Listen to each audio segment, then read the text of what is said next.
Hello everyone. तो कैसे हैं आप सब लोग। जैसा मैंने प्रॉमिस किया था, बहुत जल्द आप लोगों के लिए लेकर आऊंगी यूनिट 2 एडीआर की। तो आप सभी के लिए मैं ले आई हूँ यूनिट 2।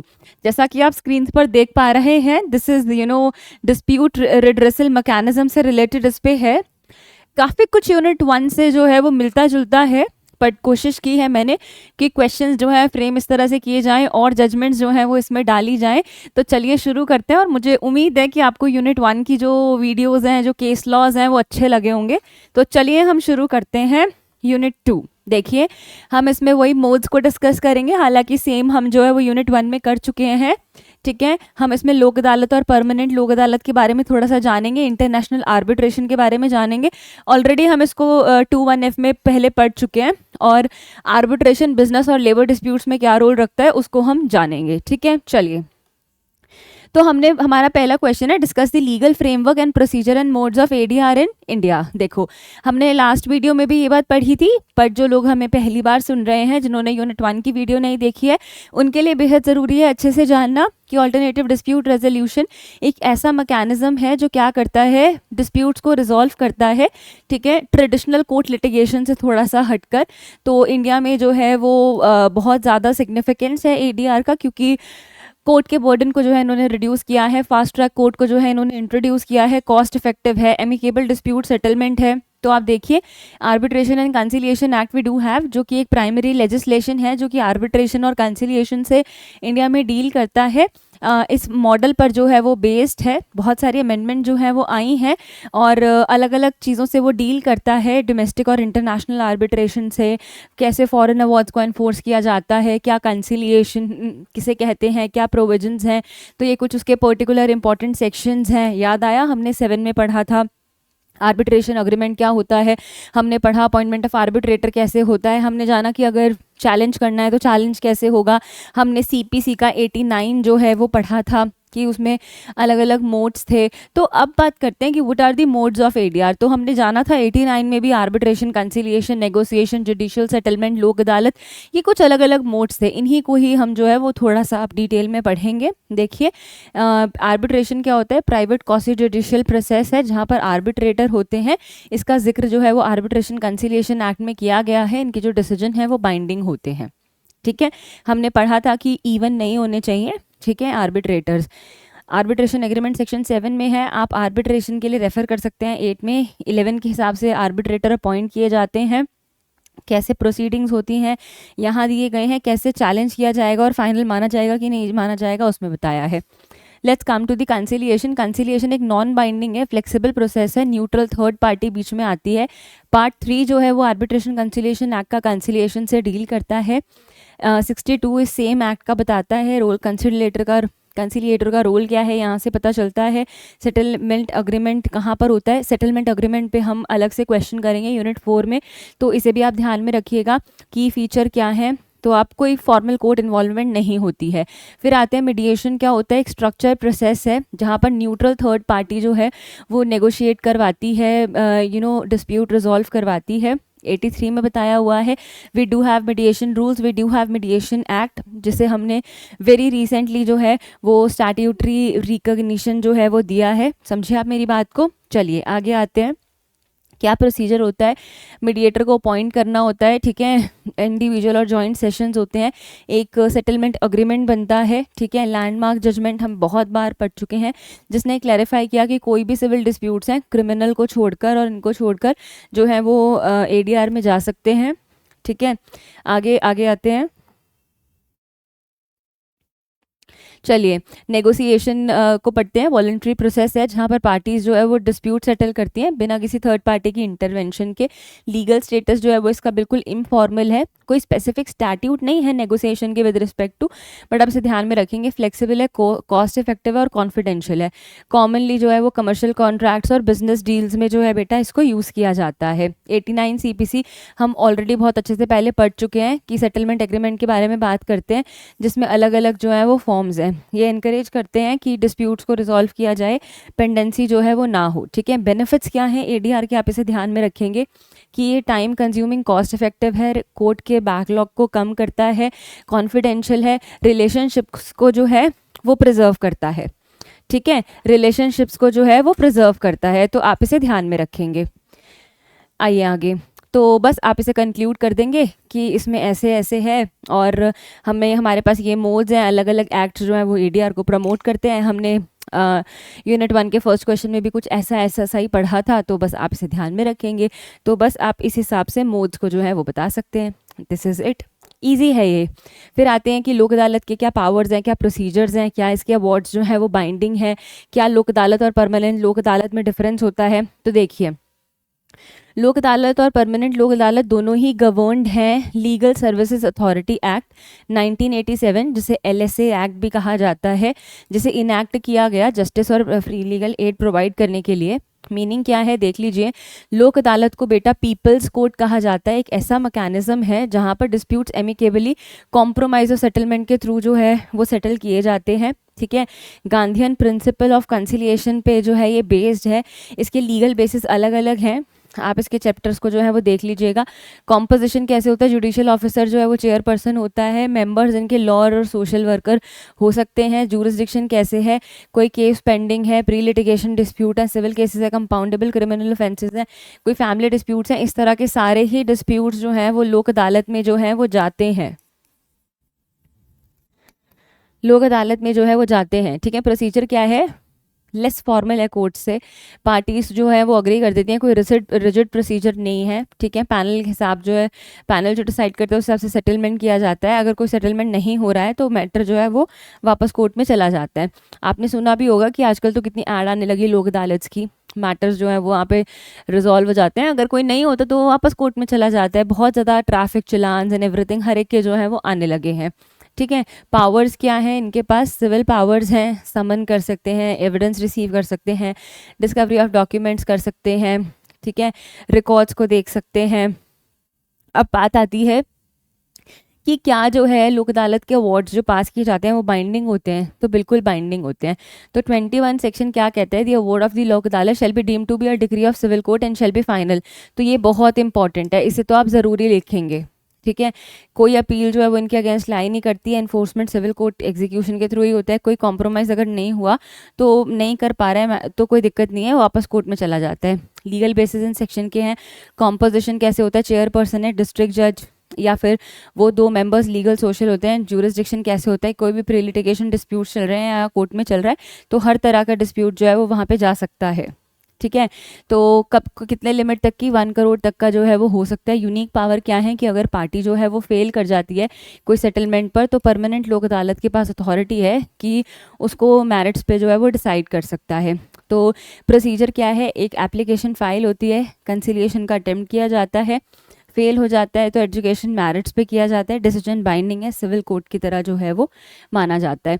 तो अब आप देखो दोनों के बीच में डिफरेंस क्या है, लोक अदालत और परमानेंट लोक अदालत में 19 के अंडर, 22A के अंडर, ई से तक। ठीक है, pre litigation pending court cases, pre litigation only, nature of service civil compoundable criminal matter, सिर्फ पब्लिक यूटिलिटी सर्विस के मैटर्स को वो डील करता है।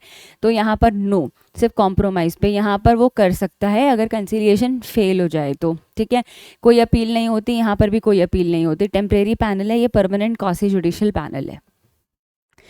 परमानेंट लोक अदालत का बेसिकली पब्लिक यूटिलिटी वाला ही है, तो इसको आप ध्यान में रखेंगे। ठीक है, लैंडमार्क जजमेंट्स आप देख लीजिए, लोक अदालत का जो है वो बाइंडिंग होता है, डिक्री की तरह ही एनफोर्सिएबल होता है लोक अदालत। और इसमें कहा है कि परमानेंट लोक अदालत की पावर जो है वो मैरिट्स पर डिसाइड करने की है, कॉम्प्रोमाइज़ से अलग भी सपोर्ट किया उन्होंने इस केस में एडीआर मैकेनिज्म को, कहा कि केस जो है कोर्ट में पेंडिंग है उसकी पेंडेंसी को ये कहीं ना कहीं रिड्यूस करते हैं। राइट, बस फिर इसी चीज़ को आप बेटा कंक्लूड करके लिख देना, कॉस्ट इफेक्टिव है, कॉम्प्रोमाइज़ पे डील करता है और इस तरह से, समझे। आइए आगे, तो अब वो कह रहे हैं फ्रेमवर्क, लीगल फ्रेमवर्क डिस्कस करो with respect to international commercial arbitration in India, और क्या इस मॉडल लॉ का जो है वो इंटरनेशनल आर्बिट्रेशन में रोल रहा है। तो मुझे ये आपको बार बार बताने की ज़रूरत नहीं है, हमने यूनिट 1 में भी ये चीज़ बेहद अच्छे तरह से की थी कि इंटरनेशनल कमर्शियल आर्बिट्रेशन एक मेथड है क्रॉस बॉर्डर कमर्शियल डिस्प्यूट को सॉल्व करने के लिए, जहाँ पर एक पार्टी जो है वो आउटसाइड इंडिया होती है, सीट जो है वो इंडिया में भी हो सकती है, आउटसाइड इंडिया भी हो सकती है। तो हमने जो है इस बात को देखा था, 21F जो था वो इसका सेक्शन था कि कोई भी आर्बिट्रेशन डिस्प्यूट्स जो हैं, ठीक है, जिसे कंसिडर किया जाता है फॉरेन और हैबिचुअल, फॉरेन बॉडी कॉर्पोरेट है, फॉरेन गवर्नमेंट है, इन सब केसेस में एक पार्टी इंडिया की, एक पार्टी बाहर की है। लीगल फ्रेमवर्क क्या है कि इंडिया ने अडॉप्ट किया इस अप्रोच को, ठीक है। अब जो है इस बात को समझिए कि हर एक पे ये अप्लाई करते हैं, ठीक है। सीट डिसाइड करते हैं पार्टीज, आर्बिट्रेटर अपॉइंट होते हैं। When we talk about international commercial arbitration, तो सुप्रीम कोर्ट को पावर दी गई है कि पूल ऑफ आर्बिट्रेटर से वो डिसाइड कर सकते हैं। 2015 के अमेंडमेंट के बाद जो है सीट इंडिया में भी हो सकती है, ठीक है। उसके बाद जो है फॉरेन अवार्ड्स को इन्फोर्स कैसे किया जाता है, ये पर्टिकुलर सेक्शन आपको बताए हैं। इंडिया जो है वो अब सिग्नेटरी है न्यूयॉर्क कन्वेंशन की, इसको भी आप ध्यान में रखेंगे। तो इस तरह से जो है वो फॉरेन अवार्ड्स जो हैं वो एग्जीक्यूट किए जाते हैं, ठीक है। हाँ, जिनेवा कन्वेंशन को थोड़ा सा कम यूज़ किया जाता है। उसके बाद जो है आगे आते हैं की प्रोविजंस क्या है, 48 हैं कि what are the grounds of refusing enforcement of foreign awards, कि अगर आपको लग रहा है इनवैलिड अग्रीमेंट है या इस तरह से कुछ है तो आप ध्यान में रख के चलेंगे, ठीक है। पार्ट 3 जो है वो कंसिलिएशन से डील करता है, जो कि इक्वली डोमेस्टिक और इंटरनेशनल आर्बिट्रेशन पे एप्लीकेबल है। तो ये सारी चीज़ें जो है वो सेम उस पर एप्लीकेबल हैं। अगर आपको याद है तो एक बार मेरा आपसे रिक्वेस्ट है कि आप यूनिट 1 में जाके देखेंगे, मैंने उसमें आपको केस लॉज, मैंने आपको 2(1)(f) का सब कुछ बताया है कि कब पार्टी जो है वो इंडिया और एक बाहर की है तो इंटरनेशनल कमर्शियल आर्बिट्रेशन है, सुप्रीम कोर्ट के पास पावर है। मैंने वहाँ पे आपको पूरा बताया है कि क्या क्या सेक्शन नंबर जो वो इंटरनेशनल कमर्शियल आर्बिट्रेशन से डील किए जाते हैं। तो एक बार आप उसको देख लेंगे तो आपके लिए बड़ा ईजी हो जाएगा, ठीक है। आगे आ जाओ, क्या है ये model, what is this model? This is United Nations commission on international trade law, 2006 में अपडेट हुआ, फॉर्मुलेट 1985 में हुआ। एक यूनिफॉर्म लीगल फ्रेमवर्क है जो कि इंटरनेशनल आर्बिट्रेशन को जो है वो करता है। इसके की फीचर्स क्या हैं? Autonomy, minimal court intervention, neutral forum है, ठीक है, एनफोर्स फॉरेन अवार्ड्स को एनफोर्स करता है, फ्लेक्सिबल है। तो इसी से ना इसका बहुत ज़्यादा रोल है कि इंडिया में जो आया, इंडिया ने इसको जो है एडॉप्शन कैसे किया। बेसिकली हमने आर्बिट्रेशन एंड कंसिलिएशन एक्ट लेकर आए जो इसी मॉडल पर बेस्ड था, जो इसी मॉडल पर बेस्ड था। सेक्शंस जो हैं इससे बड़े सारे इन्फ्लुएंस्ड हैं, 2 हो गया, 16 से 19 हो गया, 19 हो गया, 34 हो गया, 36, 48 हो गया। तो लैंडमार्क जजमेंट है कि उन्होंने कहा part 1 of the act does not apply to arbitration seated outside India. पर उसके बाद हमारे पास अलग अलग चीज़ें आने लगी कि अगर कोई सीट आउटसाइड इंडिया भी है तो भी कुछ प्रोविजंस जो है इसके बारे में बात करते हैं। तो उसके बाद एक हमारे पास केस आया कि part 1 applies even to foreign seated arbitrations unless executed. तो इसने बालकोली जजमेंट को ओवर रूल किया। This is really important judgment. पहले ऐसा नहीं होता था, फिर उसके बाद ऐसा होने लगा कि सीट इंडिया से बाहर भी हो सकती है। कोर्ट ने कहा फॉरेन अवार्ड्स को बिल्कुल चैलेंज किया जा सकता है 34 के अंडर जो है। उन्होंने जो है ओवररूल तो आगे वाले जजमेंट में उसको कर ही दिया था। कहा कि इंडिया के पास जो है पावर है कि वो आर्बिट्रेशन की सीट को जो है वो डिसाइड कर सकते हैं। Obviously that is only up to the parties, you need to understand. Legislative frameworks क्या है? We do have arbitration and conciliation act, जिसने जो है कुछ अमेंडमेंट के साथ आए। इन्होंने जो है अलग अलग चीज़ों को जो है डिस्कस किया। आपको अपने आंसर में ये बिल्कुल लिखने की ज़रूरत नहीं है, बस आपको ये ध्यान रखना है कि क्या कहते हैं कि ऐसी ऐसी कोई जजमेंट आई है।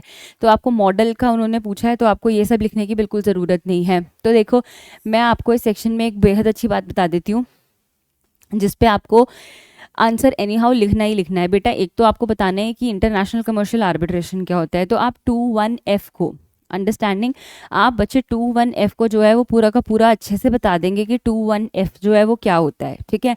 उसके बाद जब हमारे पास ये वाला मॉडल आता है, मॉडल लॉ आता है यूनाइटेड नेशंस वाला इंटरनेशनल ट्रेड लॉ पे, तो आप इसके बारे में बताएंगे कि देखो इसके अलग अलग रूल्स थे, इसके अलग अलग ऑब्जेक्टिव्स थे। हमारा मेन पर्पज़ यही था कि इसको लेने का, क्योंकि हम इससे इंस्पायर थे, ये एक गुड ड्राफ्टेड मॉडल लॉ था।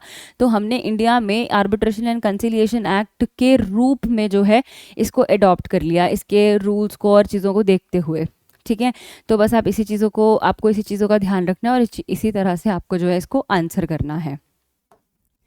इस यूनिट का लास्ट क्वेश्चन बड़ा इजी है कि क्या ऐसे कोई स्टैट्यूट्स हैं जो लेबर डिस्प्यूट्स को रेफ़र करते हैं या बिजनेस डिस्प्यूट्स को रिजॉल्व करने में मदद करते हैं? तो देखो, लेबर डिस्प्यूट्स को प्राइमरली एक स्टैट्यूटरी मैकेनिज्म है जिससे गवर्न किया गया है, पर आर्बिट्रेशन भी एक इज़ वन सच मैकेनिज्म। तो we do have industrial disputes act 1947, जहाँ पर लिखा हुआ है सेक्शन 10A में that voluntary reference of disputes to arbitration, voluntarily वो अग्री कर जाएं कि डिस्प्यूट अगर होगा तो आर्बिट्रेशन में जाएगा। तो एम्प्लॉयर्स एंड वर्कर्स में voluntary refer their dispute to arbitration through a written agreement, written agreement के थ्रू वो ऐसा कर सकते हैं। एग्रीमेंट जो है वो अप्रोप्रिएट गवर्नमेंट के पास जाना चाहिए, ठीक है, ऑफिशियल गजट में नोटिफाई होना चाहिए, उनको एक रीजन अवार्ड भी मिलना चाहिए। जो पार्टी नहीं है आर्बिट्रेशन में तो वो भी बाउंड हो सकती है, ठीक है, ऐसा जो है उनके पर्टिकुलर सब क्लॉजेस कहते हैं। उसके बाद हमारे पास आता है we do have arbitration and conciliation act 1996, primarily governing commercial arbitration, it may be use in employment contracts if parties agree, especially in private sector. अगर पार्टी अग्री करती है तो जा सकते हैं बिल्कुल, ठीक है। However employment contracts and industrial disputes are often excluded, तो क्या कहते हैं एम्प्लॉयमेंट कॉन्ट्रैक्ट और इंडस्ट्रियल डिस्प्यूट्स जो है वो एक्सक्लूड किए जाते हैं। लेबर डिस्प्यूट्स की वो बिल्कुल बच्चे बात नहीं कर रहा है, ठीक है। उसके बाद we do have trade union act, indirectly जो है वो आर्बिट्रेशन से कहीं डील नहीं करता है, बट कभी कभी ऑफन जो है वो कलेक्टिवली उसको यूज़ कर दिया जाता है, तो we do have this as well. Landmark judgement हमारे पास अलग अलग हैं, जिसने कहा कि आर्बिट्रेशन के अंदर जा सकते हैं आप। 10A सेक्शन जो है पर्टिकुलर एक्ट का बात करता है। अब आते हैं with respect to business disputes. तो बिजनेस डिस्प्यूट्स क्या क्या होते हैं हमने पढ़ा, commercial, shareholder, joint venture, supply chain agreements, construction infrastructure, तो इन सब चीज़ों को आपको ध्यान में रखना है। तो हमने कहा we do have arbitration and conciliation act 1996 जो कि इन सब डिस्प्यूट से डील करता है।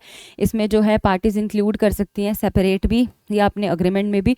तो आप देखो फ्लेक्सिबिलिटी क्या है कि पार्टीज चूज़ कर सकती हैं, लैंग्वेज, वेन्यू, सब कुछ कॉन्फिडेंशियल कॉन्फिडेंट मेंटेन किया जाएगा, एनफोर्सेबिलिटी का ध्यान रखा जाएगा, स्पीड एंड एक्सपर्टाइज की जल्दी से जल्दी हो जाए, जो उस डोमेन से रिलेटेड एक्सपर्ट्स हैं, आर्बिट्रेटर्स हैं, उनको बिठाया जाए। बिल्कुल क्रॉस बॉर्डर भी हो सकता है because we do have international commercial arbitration as well, ठीक है। तो अब क्या की प्रोविजंस हैं जो इन सब चीज़ों के बारे में बात करते हैं, सेक्शन 8, 11, 16, 34, 36, जो कि मिलकर चाहे लेबर डिस्प्यूट हो चाहे बिजनेस डिस्प्यूट्स हो जिन्हें जो है वो डील करते हैं। लिमिटेशंस क्या है कि कुछ डिस्प्यूट्स ऐसे हैं जिन्हें आर्बिट्रेबल नहीं माना जाता, criminal matters, matrimonial disputes, insolvency, statutory labour adjudication, इस तरह के, ठीक है। लैंडमार्क जजमेंट्स आप देख लो कि आप जैसे टीनेंसी, क्रिमिनल केसेस हो गए, इस तरह के आर्बिट्रेशन जो है वो वैलिड है, पर अगर कोई पब्लिक राइट्स वाली चीज़ है तो वो नहीं हो सकते, ठीक है। चेरन वाले केस में कहा गया कि बाइंडिंग नेचर है आर्बिट्रेशन का, बट जो लोग जो हैं कुछ चीज़ें ऐसी हैं, कुछ ऐसी चीज़ें हैं जो कि आर्बिट्रेबल नहीं होती, तो वो फिर आर्बिट्रेशन में नहीं जा सकते। तो बस आप सारी चीज़ें बता देंगे कौन कौन से लॉ हैं, क्या क्या चीज़ें हैं, आप उसको आंसर कर देंगे। तो अगर कुल मिला के मैं यूनिट 2 की बात करूँ तो unit 2 is very easy. Unit 2 में उन्होंने आपको कहा कि मोड्स क्या होते हैं, आपने बता दिया आर्बिट्रेशन, कंसिलिएशन, मीडिएशन, नेगोशिएशन, ठीक है। उसके बाद आया कि लोक अदालत और परमानेंट लोक अदालत में क्या डिफरेंस होता है, हमने कर लिया, ठीक है। फिर वो आपसे पूछ रहे हैं कि चलो आप ये बता दो कि भी क्या कहते हैं ना कि जो इंटरनेशनल कमर्शियल आर्बिट्रेशन है वो क्या है, जिस मॉडल लॉ पे बेस्ड है उसका क्या सिग्निफिकेंस है। फिर वो आखिर में आपको बस एक चीज़ कह रहे हैं, वो आपको क्या बता रहे हैं कि लेबर डिस्प्यूट्स और जो बिजनेस डिस्प्यूट्स होते हैं उसके विद रिस्पेक्ट टू क्या कोई मैकेनिज्म है, तो हम कह रहे हैं कि बिल्कुल है। See we do have industrial disputes act, we do have other acts, trade union acts, but we do have arbitration and conciliation act. But yes you need to understand there are disputes जो कि सच में arbitrable नहीं होते हैं, तो वो फिर arbitration में बिल्कुल भी नहीं जा सकते। तो इन बातों का आपको ध्यान में रखना है। बड़ी छोटी सी ये यूनिट थी, इसमें कोई दिक्कत नहीं थी। फिर भी अगर आपको कहीं कोई प्रॉब्लम आए तो आप मुझे कमेंट बॉक्स में बता देना। Take care everyone.